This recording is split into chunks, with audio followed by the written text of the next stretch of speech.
So you have a very interesting vantage point as a former entrepreneur, a practitioner in the digital advertising space, and now a journalist. What, in your opinion, can we hope to see in the next 5 years? What's going to happen? To answer your question is actually the big opportunity is 5 years from now, maybe 7 years from now, when digital goes to TV. And all of this audience buying happens across display and mobile and online video and into TV, where you can actually track your channels of spend.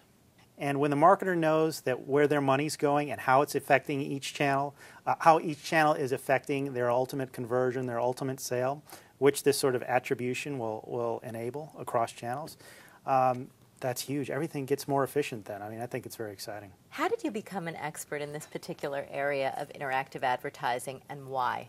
One of the reasons the site was created was because I think there's a need for everyone to tell their story and sort of do it themselves to an extent. I certainly help guide the questions and then enable people to talk about the answers. What I'd really like is for AdExchanger.com to be the expert.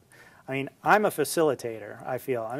Maybe I'm not quite the journalist that others are in the trade publication space. Fantastic trades in advertising and lots of great reporters.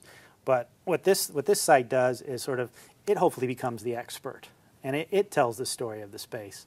So you said it earlier, the online landscape is confusing. One day someone's an ad network, the next day there's an exchange, real-time bidding, demand-side platforms. Where is it going? How can anyone make sense of it? What's your take? Well, it depends who you are. So you have obviously you have different interests, and on either end is the publisher and advertiser. And how do you make sense of it? Well, I think it's really hard for any one person to make sense of it. I think you got to have sort of maybe teams of people and teams of people that are comfortable with technology. It'll all come together at some point in a much cleaner way, where it'll be easier for the advertiser and publisher to sort of facilitate these demand-side strategy or sell-side strategies, and you won't have to start thinking about all those little slices. Technology is enabling transparency and understanding costs and things like that.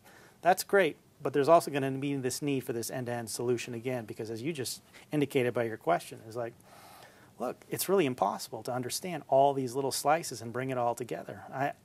I actually kind of need the end-to-end solution. I think that's kind of where it ends up. So the classic agency model has come under fire in recent years. Do you think that the DSP is a tool that agencies can use to enhance their value with their clients? I think they absolutely need to use some sort of buying mechanism. I guess the question is, do they use a demand-side platform, or do they use an ad network?